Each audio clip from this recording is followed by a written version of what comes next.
রামনারায়ণ রাম। আমি সর্বপ্রথম ঠাকুর শ্রী শ্রী বালক ব্রহ্মচারী মহারাজের চরণে জানাই আমার শতকোটি প্রণাম এবং আপনাদের সকলকে জানাই বৈদিক অভিনন্দন।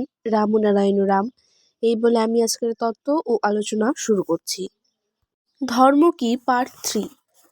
বিশ্বের সৃষ্টিতে খারাপ বলে কোনো কিছু নেই। যাদের খারাপ বা অসার নাম দেওয়া হয়েছে তার থেকেই মধুময় রূপের সৃষ্টি হচ্ছে।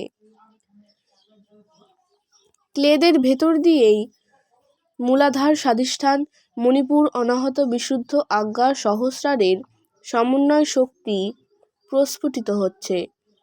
আমরা সবাই এসেছি যে সূর্য হতে, সেই সূর্য রয়েছে মহাক্লেদের পরিবৃত্তে। অথচ চির উদ্ভাসিত সূর্যের সেই গলিত ধাতুই অপরূপ রূপের মাধ্যমে সবাইকে টেনে নিয়ে জ্ঞান এবং আলোর পথে নিয়ে যাচ্ছে।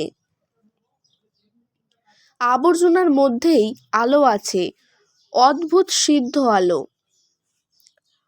আবর্জনার মধ্যেই অসীমের রূপ লুকিয়ে আছে, তাকে খুঁজে পেতে হবে। সমস্যা দ্বন্দ্বরূপ যে মেঘাচ্ছন্নের মধ্যে আমাদের সূর্য লুকায়িত, সেই মেঘে ওই সূর্যের তেজেই অপসারিত হবে। সর্ব অবস্থায় মনকে শুদ্ধ রেখে অচল অটল থেকে অগ্রসর হলে দেখা যাবে মেঘ কেটে গেছে, কি সুন্দর আলো হয়ে সূর্য উঠছে। আমরা যে বস্তু থেকে তৈরি জানবার জন্যই আমাদের এই দেহযন্ত্র তৈরি। জানাবার জন্যেই স্বাদ সোয়াদ দর্শন স্পর্শন ইত্যাদি ইন্দ্রিয়গুলো কাজ করছে প্রকৃতির নিয়মে। যতক্ষণ পর্যন্ত জানার উদরটি না ভরবে ততক্ষণ পর্যন্ত আমরা জানার জন্যেই এগিয়ে যাব। শেষ পর্যন্ত দেখা যাবে আমি নিজেই জেনে রয়েছি, আমার জানার পাত্রটা জ্ঞান বুঝ ও চৈতন্য দিয়ে এমনভাবে ভরে উঠবে যে নতুন করে কিছু আর জানার প্রয়োজনই হবে না।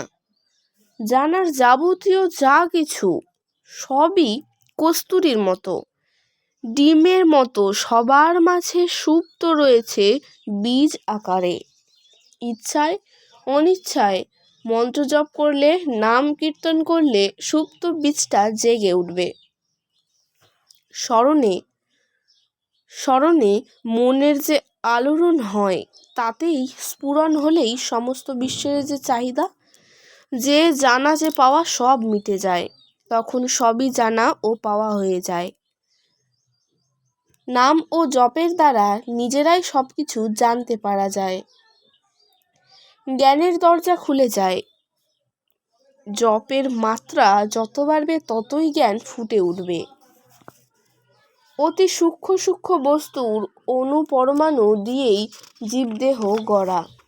অতি সূক্ষ্ম অবস্থার ভেতর দিয়ে অতি সূক্ষ্ম হয়ে সবাই আমরা এখানে এসেছি। অনিমা লঘিমা তাই আমাদের পূর্ব পরিচয় মাত্র। এই দেহেই সব প্রতিষ্ঠিত। অনিমা লঘিমা হয়েই সবাই আগকের এই রূপে এসে মহিমান্বিত হয়েছে। তাই যে সূক্ষ্ম অবস্থার ভেতর দিয়ে এসেছি সবাই, সেই পথ দিয়েই সবাই আবার সেই সূক্ষ্ম অবস্থায় চলে যাব। যে তা অর্থাৎ উত্তাপ দিয়ে পাখি ডিম হতে বাচ্চা ফোটায়, সেই তা দিয়েই যন্ত্রের মাধ্যমে একবারে 1000 বাচ্চা ফোটানো যায়। ঠিক তেমনি করে যে সূক্ষ্ম অবস্থায় সবাই একদিন ছিল বিরাজিত অবস্থায়, সেই তায়ের মাত্রাকে এই স্থূল দেহে প্রয়োগ করলে সূক্ষ্মে পরিণত হওয়া অস্বাভাবিক কিছু নয়। এই যে শক্তি, এটাই হলো আধ্যাত্মিক শক্তি, সবার আয়ত্তেই আছে তা। সব কিছুই এই বাস্তবের বিষয় বস্তু দিয়েই। ফুল ফুটলে যেমন গন্ধ বের হয়, তেমনি আধ্যাত্মিক শক্তির যে বীজ সবার মাঝে সহজাত, সেই বীজ প্রস্ফুটিত হলে স্বাভাবিক রীতিনীতিতেই তার প্রকাশ ও বিকাশ হতে থাকে। আধ্যাত্মিক শক্তির এই যে প্রকাশ, একেই বলে বিভূতি। এই শক্তির যখন স্ফুরণ হয় তখন অন্তর্যামিত্ব, সর্বজ্ঞতা, অনিমা লঘিমা, মহিমা ইত্যাদি ঐশী শক্তি আপনিই দেখা যায়। সব কিছুই সাথেই তখন যোগাযোগ হয়ে যায় বলে সব কিছুই জানতে ও বুঝতে পারা যায়। সাধারণ জীবই তখন ভগবান বা অবতারের পর্যায়ে উঠে যায়। এই যে বিভূতি, এটা সবারই আয়ত্তের মাঝে। সবার জীবনই বিভূতিময়। অসম্ভব মনে হলেও বিভূতি যুক্তি ও বিজ্ঞানের বাইরে নয়। জীবের অন্তর্নিহিত সুরের ধ্বনি যখন অনন্ত মহাকাশের ধ্বনির সঙ্গে মিশে যাবে একাকার হয়ে, তখনই শক্তির স্ফুরণ হবে।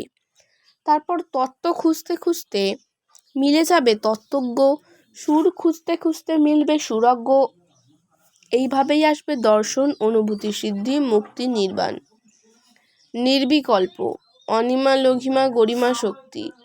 সুর বা ধ্বনির মধ্যে রয়েছে সব।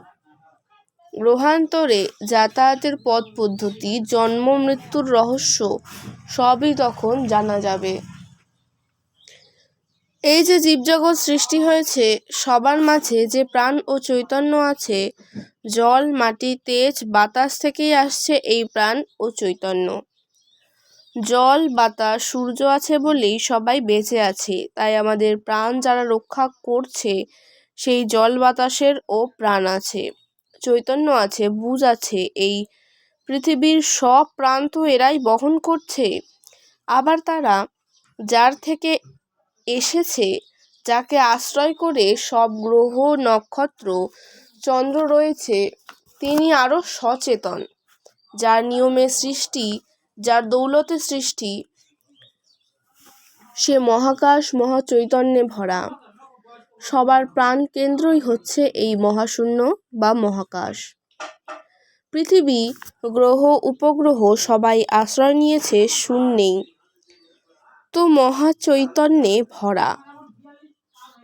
সব সারার সারা, সেই সারাওয়ালাই তো সব কিছু বহন করে আছে, বহন করছে পৃথিবীকে, বাতাসকে, আলোকে, সূর্যকে, ধ্বনিকে। শূন্য থেকেই সৃষ্টি, আবার শূন্যেই লয় সবার। কিন্তু সব কিছু যিনি বহন করে আছেন, তাকে খুঁজলে খোঁজ পাওয়া যায় না। তিনি নাই হয়ে মিশে আছেন আমাদের মাঝেও। তাই কে দেখে, কে শোনে, তাকে খুঁজে পাওয়া যায় না। এই খুঁজে না পাওয়াটা মহাশূন্য বা আকাশেরই আভাস। আমাদের জীবনের যা কিছু খুঁজতে গেলে সবটাই ফাঁকা হয়ে যাচ্ছে। আজকের তত্ত্ব ও আলোচনা আমি এখানেই শেষ করছি। দেখা হচ্ছে পরের ভিডিওতে। ভালো থাকবেন, সুস্থ থাকবেন। রাম নারায়ণ রাম।